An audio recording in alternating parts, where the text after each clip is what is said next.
Hi, welcome to Strategy, Leadership, and Impact with your host, Blake Repine.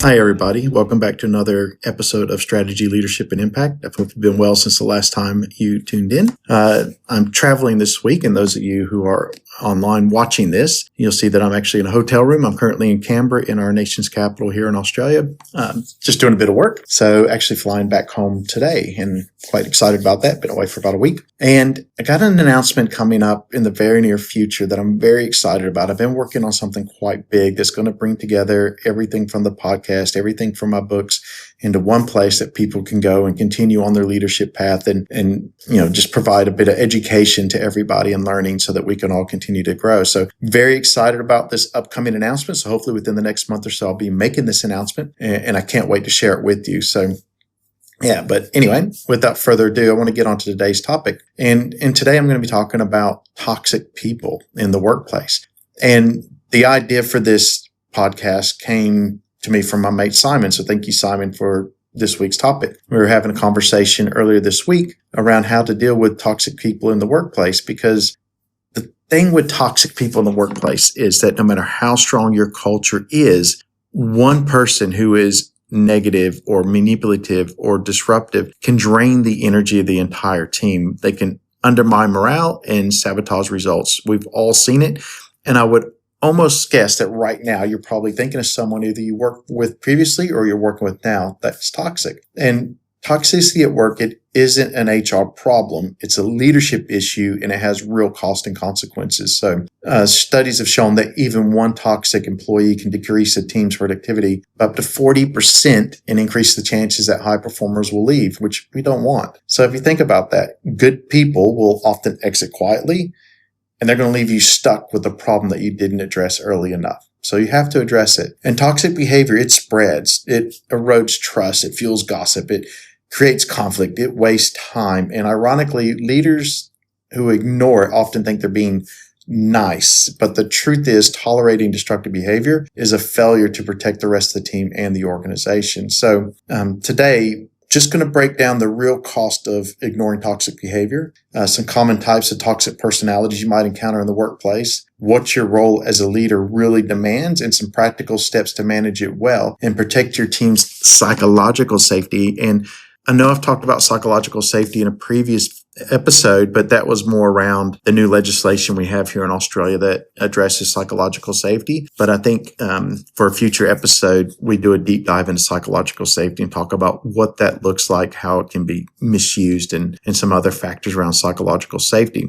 But before we continue on, let's put some names to some of these behaviors, because labeling them and understanding them helps you see patterns rather than just getting frustrated at work with their behavior. So I've broken these down into 4 types that you often will see in teams or organizations. So your first one is the underminer. This is the person who gossips, spreads rumors. They're in there seeing the sods of they're sowing the seeds of doubt, right? And they may be charming one-on-one, but they erode trust behind closed doors. And I've talked about this previously, how you have your overts and your coverts in organizations. So this is one of your coverts. Coverts are those, they operate behind the scenes, behind closed doors. They're in there just eating away at the team, sowing those seeds of doubt that we talked about. And they're just incredibly disruptive, where the overts are the ones that are open out there. They're the ones you can see. You can identify them quite easily. The covert sometimes might take you a little bit, which is why you really have to be aware and look for those patterns. So the second type you'll see is one that's more overt, and this is the bully. So these are the people, they intimidate, they shout, they belittle, they use fear and intimidation to get their way, oftentimes because it's worked for them in the past, so they fall back on it as a comfortable position of how they like to do things. And they often target quieter team members or people that they can manipulate. The third one is the victim. This is the person who always has an excuse. They deflect responsibility. They blame others. They drain your time with constant complaints. yet they never accept solutions. Don't get them confused with someone who actually is a victim of some of these other ones or a victim of something else happening, but this is the person, they won't take responsibility for anything. And then the fourth one is your saboteur. So these are the people that use passive resistance. So they subtly block everything. They miss deadlines intentionally. They slow walk tasks. They're just really slow to get them done on purpose. They create hidden obstacles. So this is another one of your coverts. So you have to watch out for those. And I've dealt with people like that before, and they're incredibly frustrating because they let the entire team down by not getting their work done, and they do it on purpose. Now, oftentimes it's for something really quite silly. So as a leader, it's not necessarily about putting people in boxes, but it's more about noticing patterns so that you can address the behavior, not the personality. So what does good leadership look like here whenever you see these things? So first, notice it early. Be on the lookout for it. Many leaders, they wait too long hoping it'll fix itself, and it rarely does. So second, address the behavior, not the personality. Be factual. So you got to let them know when you do this action, it impacts the team by doing this. Again, it's not about personality. The third one is be consistent. Toxic people are experts at testing boundaries. And if you bend the rules once, they know that they can push you again, and they will do it. So don't do that. Consistently address it, and consistently address it very quickly. Fourth, balance empathy with accountability. So people might act out due to stress or personal issues.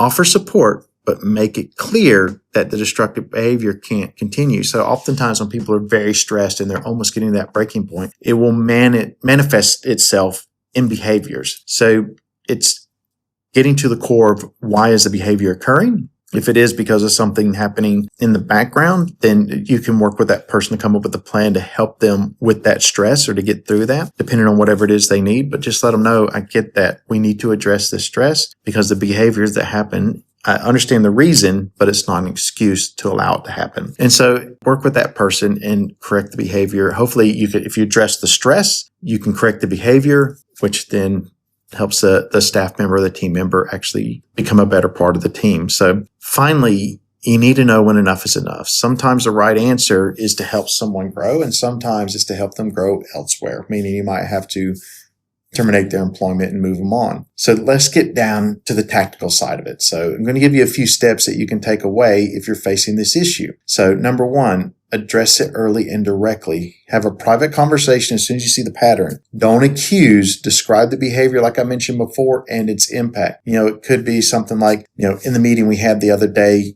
you interrupted someone 3 times, or you were very dismissive of this person's suggestion, and explain to them how that shuts down open discussion, which isn't a part of a healthy team. Number 2, set clear expectations. So explain what good behavior looks like. Be specific and tie it back to the team with organizational values. It's very important you do that. Number 3, document everything. Keep simple notes on conversations and agreed actions. This is going to protect you, and it helps HR and yourself if formal steps are needed later on if the behavior doesn't correct. And 4, follow up. Check in regularly. Did they change? Or all the old habits creeping back in? And be vigilant. And sometimes it's not about checking in with that person, it's about checking in with the rest of the team. So people will tend to hold on to things for a very long time. And that might say something like, so-and-so did this a year ago or 6 months ago or whatever. And they're still holding on to that behavior on that one day. And you got to remind the rest of the team, yes, that did happen. However, their behavior has improved. It hasn't happened since. We've seen progress. So it's not just about checking back in with that person. Sometimes you got to check back in with the rest of the team, which brings us to the next point, which is support the team. So